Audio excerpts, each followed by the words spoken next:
ಹೆಚ್ಚು ಫೈಬರ್ ಅಂಶ ಇರೋದ್ರಿಂದ ಇದು ಗಟ್ ಹೆಲ್ತನ್ನು, ಕರಳಿನ ಆರೋಗ್ಯವನ್ನು ಕ್ರಿಯಾಶೀಲಗೊಳಿಸುತ್ತೆ. ಹೃದಯದ ಬಡಿತವನ್ನು ಮತ್ತು ಹೃದಯದ ಆರೋಗ್ಯವನ್ನು ಕಾಪಾಡತಕ್ಕಂಥ ಶಕ್ತಿ ಇದು ಹೊಂದಿದೆ.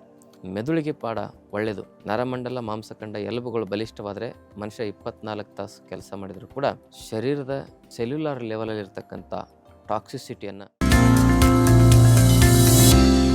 ಶ್ರೀ ಗುರು ಬಸವಲಿಂಗಾಯ ನಮಃ. ಓಂ ನಮಃ ಶಿವಾಯ. ಸರ್ವರಿಗೂ ಭಕ್ತಿಯ ಶರಣಾರ್ಥಿ. ಆದ್ಮೇಲೆ ಇವತ್ತಿನ ಸಂಚಿಕೆಯಲ್ಲಿ ಮಶ್ರೂಮ್ ಆರೋಗ್ಯದ ಪ್ರಯೋಜನಗಳನ್ನು ನೋಡೋಣ. ಮಶ್ರೂಮ್ನಲ್ಲಿ ಹೆಚ್ಚು ಆ್ಯಂಟಿ ಆಕ್ಸಿಡೆಂಟ್ ಇದೆ ಅಂತೇಳಿ ವಿಜ್ಞಾನ ಸಮ್ಮತವಾಗಿ ಹಲವಾರು ರಿಸರ್ಚ್ಗಳು ನಮಗೆ ತಿಳಿಪಡಿಸ್ತವೆ. ಹಾಗಾಗಿ ಇದು ಶರೀರದಲ್ಲಿ ಎಲ್ಲೂ ಇನ್ಫ್ಲಮೇಷನ್ ಆಗದಂತೆ ತಡೆಯಲಿಕ್ಕೆ ಉತ್ತಮ ಆಹಾರ, ಗಂಟೆಗಳಾಗದಂತೆ ತಡೆಯಲಿಕ್ಕೆ, ಫ್ರೀ ರೇಡಿಕಲ್ಸ್ಗಳನ್ನು ಉತ್ಪತ್ತಿ ಆಗದಂತೆ ನೋಡಿಕೊಂಡು ಕ್ಯಾನ್ಸರ್ ಒಂದು ಪ್ರಿವೆನ್ಷನ್ ಆಗಿ ಮಶ್ರೂಮ್ ನಮಗೆ ಉತ್ತಮ ಪರಿಹಾರ ಅಂತ ಹೇಳ್ಬೋದು. ಬರದಂತೆ ತಡಿಲಿಕ್ಕೆ ಈ ಒಂದು ಮಶ್ರೂಮಲ್ಲಿ ಹೆಚ್ಚು ಫೈಬರ್ ಅಂಶ ಇರೋದ್ರಿಂದ ಇದು ಗಟ್ ಹೆಲ್ತನ್ನು, ಕರಳಿನ ಆರೋಗ್ಯವನ್ನು ಕ್ರಿಯಾಶೀಲಗೊಳಿಸುತ್ತೆ. ಕರಳಿನಲ್ಲಿ ಇನ್ಫೆಕ್ಷನ್ಗಳು ಆಗದಂತೆ, ಎಚ್ ಪೈಲೋರಿಯಾ, ಬೇರೆ ಬೇರೆ ರೀತಿಯ ಇನ್ಫೆಕ್ಷನ್ಗಳಾಗದಂತೆ ಇದು ನಮ್ಮ ಕರಳನ್ನು ಸಂರಕ್ಷಣೆ ಮಾಡಲಿಕ್ಕೆ ಉತ್ತಮ ಆಹಾರ ಅಂತ ಹೇಳ್ಬೋದು.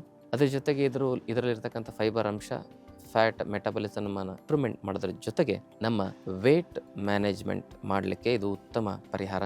ತೂಕ ಹೆಚ್ಚಿಗೆ ಆದರೆ ಕಮ್ಮಿ ಮಾಡುತ್ತೆ, ಕಮ್ಮಿ ಇದ್ದರೆ ಅದನ್ನು ಬ್ಯಾಲೆನ್ಸ್ ಮಾಡುತ್ತೆ.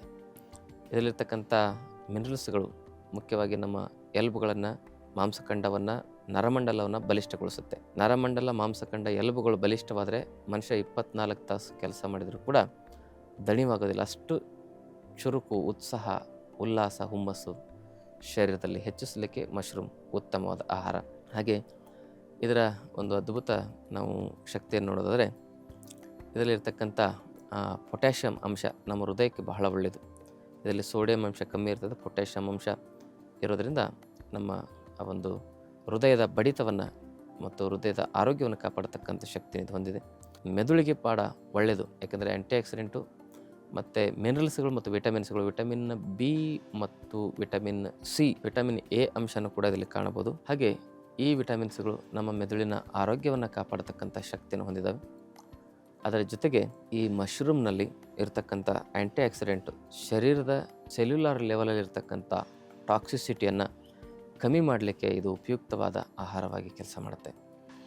ಹಾಗೂ ಮಶ್ರೂಮ್ ಕಣ್ಣಿನ ಆರೋಗ್ಯ, ಕೂದಲಿನ ಆರೋಗ್ಯಕ್ಕೆ ಮತ್ತು ಇದು ಫ್ಯಾಟ್ ಮೆಟಬಲಿಸಮನ್ನು ಕ್ರಿಯಾಶೀಲಗೊಳಿಸಲಿಕ್ಕೆ ಉತ್ತಮ ಪರಿಹಾರ ಅಂತ ಹೇಳ್ಬೋದು. ಅದರ ಜೊತೆಗೆ ಮಶ್ರೂಮ್ ಸೇವನೆ ಮಾಡೋದ್ರಿಂದ ಸೆನ್ಸರಿ ಆರ್ಗನ್ಸ್ಗಳು ಕ್ರಿಯಾಶೀಲವಾಗಿ ಎಂಡೋಕ್ರೈನ್ ಸಿಸ್ಟಮ್ ಚೆನ್ನಾಗಿ ಚುರುಕಾಗಿ ಕೆಲಸ ಮಾಡಲಿಕ್ಕೆ ಇದು ಉಪಯುಕ್ತ ಅಂತ ಹೇಳ್ಬೋದು. ಹಾರ್ಮೋನ್ಸ್ಗಳ ವ್ಯತ್ಯಾಸ ಆಗದಂತೆ ಎಂಡೋಕ್ರೈನ್ ಸಿಸ್ಟಮ್ ಸೆನ್ಸಿಟಿವಿಟಿಯನ್ನು ಕ್ರಿಯಾಶೀಲಗೊಳಿಸ್ತಕ್ಕಂಥ, ಅದನ್ನು ಪಕ್ಕಾ ಕ್ರಿಯಾಶೀಲವಾಗಿ ಪರ್ಫೆಕ್ಟ್ ಸೆನ್ಸನ್ನು ಅದರಲ್ಲಿ ಕ್ರಿಯಾಶೀಲಗೊಳಿಸ್ತಕ್ಕಂಥ ಶಕ್ತಿ ಈ ಒಂದು ಮಶ್ರೂಮ್ಗೆ ಇದೆ.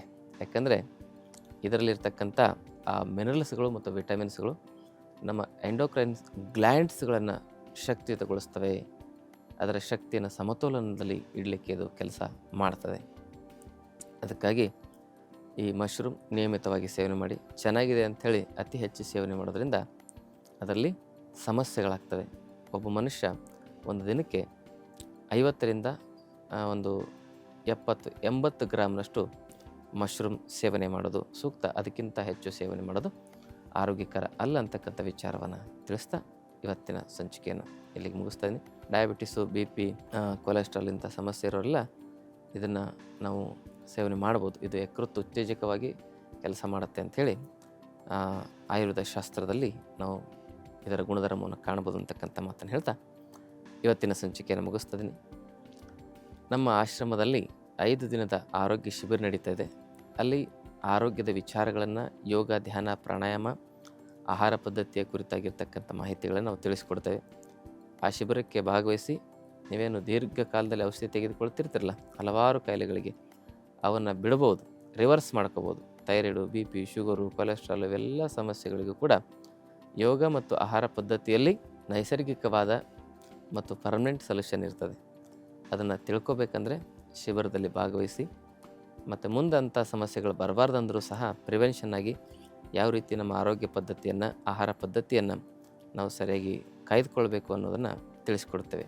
ಶರಣಾರ್ಥಿಗಳು. ಇನ್ನಷ್ಟು ಆಯುರ್ವೇದ ಮತ್ತು ಯೋಗ ಚಿಕಿತ್ಸೆ ಟಿಪ್ಸ್ಗಾಗಿ Vaidyashree health tips channel subscribe ಮಾಡಿ, ಹಾಗೆ ಫೇಸ್ಬುಕ್, ಇನ್ಸ್ಟಾಗ್ರಾಂನಲ್ಲಿ ಫಾಲೋ ಮಾಡಿ.